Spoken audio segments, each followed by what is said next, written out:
the fourth and final tight end that we're going to look at is the guy you alluded to, a traditional tight end, Sam Roush from Stanford. What do you see with Roush?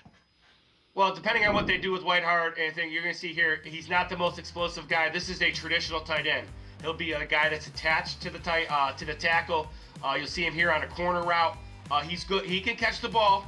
Don't get me wrong, but this is the best traditional tight end in the draft this year. A guy who's not going to split out and play receiver. He can play some fullback for you. He can move a little bit. He's a much better athlete than people think he is. But this is a really tough guy. This is the guy that, once again, put his hand on the ground. He'll block that 5 technique. He'll block down. He'll reach a big end. Big physical kid, that 260 range.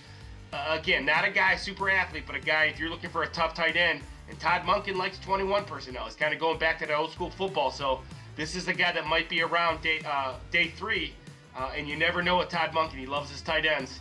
I like this guy a lot, just like his toughness and like what he does in the run game, as well as the pass game. What you see here is not what he does best. He's a run blocker first. That's what I was going to ask. How is his run blocking?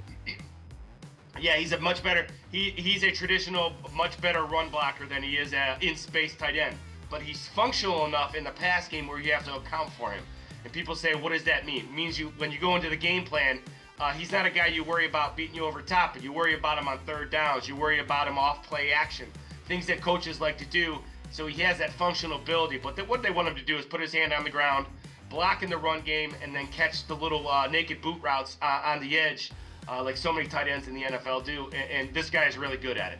Yeah, it's almost like that's the guy that's going to chip and release, and you're saying he's enough of a threat that if you get the ball in his hands, it's a problem for the defense.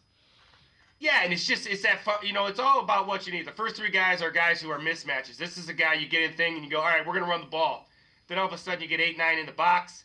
He's functional enough to run a corner route, which you saw on that touchdown. He's functional enough to get in the flat after he chips on the defensive end. He can do a lot of different things.